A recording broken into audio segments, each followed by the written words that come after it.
puisque si nous parlons du centenaire du Parti communiste chinois, la Chine nouvelle a 70 ans. C'est le 70e anniversaire de la Chine nouvelle qui a été célébré en 2019. Et depuis sa création jusqu'à date, cette Chine nouvelle a mis en place 14 plans de développement quinquennaux qui ont amené aujourd'hui la Chine à être placée parmi les pays les plus industrialisés.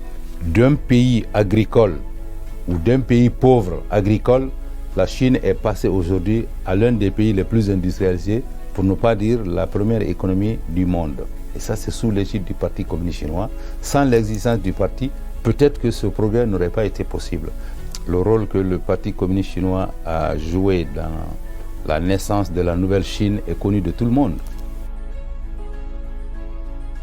Ça, c'est un exemple aujourd'hui suivi par les Nations Unies pour pouvoir être un modèle pour d'autres pays comme les nôtres, comme les pays africains, les pays sud-américains, les pays du Moyen-Orient, afin de pouvoir sortir leur population de la pauvreté. Le modèle chinois aujourd'hui est considéré comme un exemple par le système des Nations Unies lui-même. On a amené la Chine à appuyer notre pays sur le plan agricole. Les premiers experts chinois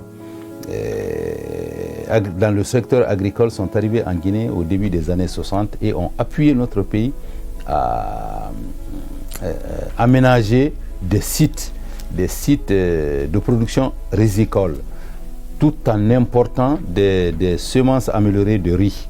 Mais je sais que le riz, il y a une variété de riz chinoise qui a été expérimentée en Guinée, dont le lancement a été fait dans la région de Farana dans les années 1990 en Guinée. Et cette variété de riz chinois a été expérimentée et pousse très bien en Guinée. Il y en a même qui disent qu'on peut en faire 2 à 3 récoltes par an. Et ça, c'est dans le cadre de la coopération entre nos deux pays sur le plan agricole.